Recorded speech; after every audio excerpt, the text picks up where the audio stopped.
Today, a Fulton County jury convicted Andre Pugh of several charges, including murder and conspiracy to commit murder. That's after investigators say Pugh hired his best friend to kill his wife nearly 4 years ago.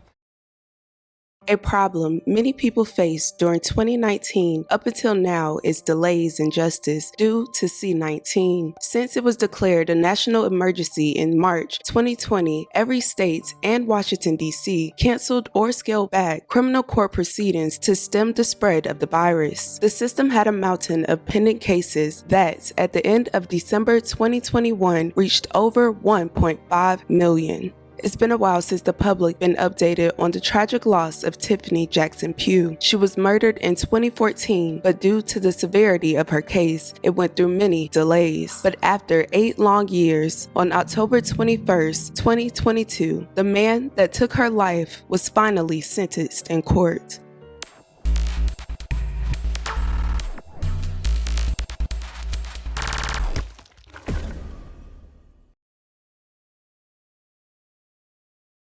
Tiffany Pugh was 30 years old and lived in East Point, Georgia. According to reports, Tiffany attended Clark Atlanta University and she loved everything about the HBCU culture. According to close friends, Tiffany was one of the nicest people you could ever meet. She was full of positivity, love, passion, and fun. She was a caring mother, devoted wife, and loving friend. She had 2 beautiful children with her husband, Andre Pugh. According to one of Andre's posts, the couple had been together for 11 years. Andre, aka DJ Awesome, worked in the entertainment industry. The two fell in love once they met one night out, and they were together as he rose in his career. Andre moved to Atlanta in the early 2000s, and he claimed to have hosted numerous radio shows before starting at Onyx, a strip club on the outskirts of the city. Andre would often be seen there with his childhood friend and best man at his wedding, Adrian Harley. The two had a close relationship. It was even said that Adrian was always around him while he DJ'd. Tiffany would also go visit her husband while he worked at the club. However, after a while, friends came out and said that the mother of 2 had reportedly been having marital problems and planned to move out. Everyone knew that Awesome slept around, and he took them home in the house that he shared with his wife. She would be upstairs unknowingly that he's brought someone home in the middle of the night after work, and that was known around the club.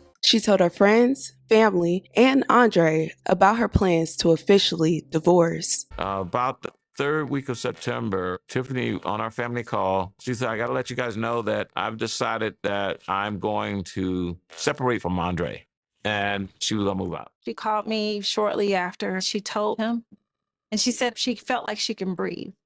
I think what helped with her having some sense of relief is that Andre made her seem like it was okay. But 2 months after those conversations, Tiffany never got a chance to leave. It was only days leading up to Thanksgiving when Andre left their home to go spin at Club Onyx, and Tiffany stayed home with the children before preparing to rest in the guest room for the end of the night. Sadly, while she was sleeping in the guest bed, an intruder came in the home and shot her in the room. It wasn't long before Andre left the club to come home to find his wife deceased in the bed. He then called 911 telling operators to please come and that somebody must have broken in. But once officers arrived, they said it was something about his actions, the call, and the actual scene that didn't add up to them. I reviewed the 911 call. Andre was really distraught, really upset, but is stating that his wife has been killed because she's not answering the phone.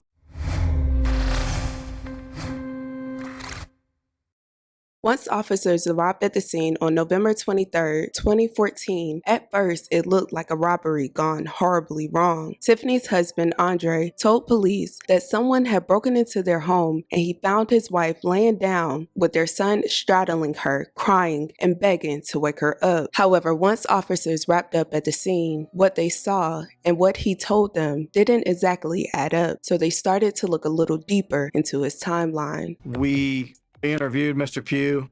I asked him, so your wife is dead because she doesn't answer her phone?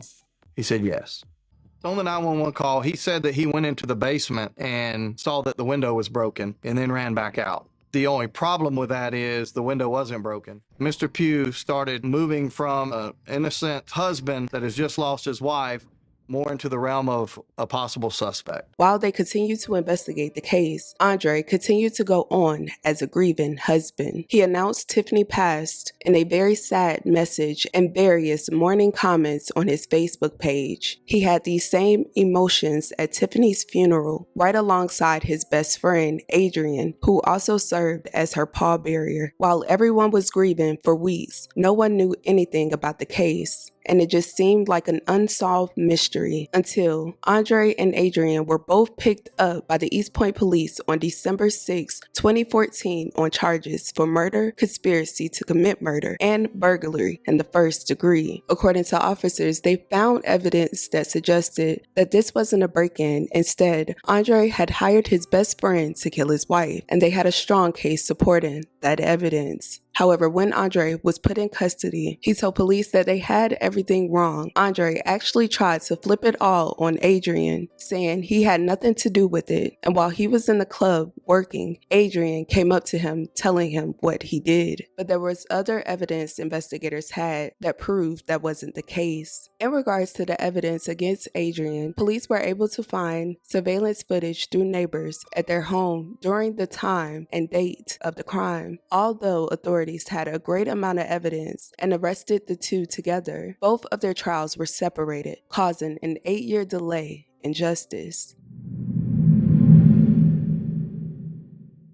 During Andre's trial, almost 4 years later, in October 2018, prosecutors shared more details about the couple's marriage. Andre's financial issues proved to be the motive of the case. Andre was in financial turmoil due to poor credit and pending foreclosure of a previous home, and although the couple had a home together, Tiffany wanted to give the shared home to the kids. In courts, more than 20,000 text messages exposed a significant rift between the married couple because of his cheating and her planning the divorce. And what Andre did not know or seem to remember is that his text messages also allegedly exposed the entire plot in this crime. During the investigation, police found that on November 23, 2014, Andre and Adrian texted and called each other before meeting in downtown Atlanta an hour before the murder. Google GPS also placed Adrian at the scene at the time of the murder, and her husband was allegedly 1 minute away. According to reports, Adrian entered the home through a back window, walked into the bedroom where his friend's wife was sleeping, and shot her twice before fleeing the scene. The shots triggered the home security alarm, and the security company contacted Andre. Just after 6 a.m., Andre called 911 from his driveway. He told the operator that his wife and children were inside the home, and he believed his wife had been murdered. However, in court, it was told he did not physically observe her body before making that call. This evidence is what led detectives to identify Andre and Adrian as the real suspects in this case. After Andre's trial wrapped up, he was sentenced to life without parole, plus 5 years. Adrian's 2022 sentencing was no different. After another 4 years of waiting, on October 22, 2022, Adrian was found guilty and sentenced in a Fulton County court to life without parole as well. New tonight, a man will spend the rest of his life in prison for killing a woman at his best friend's request. It's been a long road, but friends, family, and loved ones of Tiffany Jackson-Pugh have been awaiting this day of justice.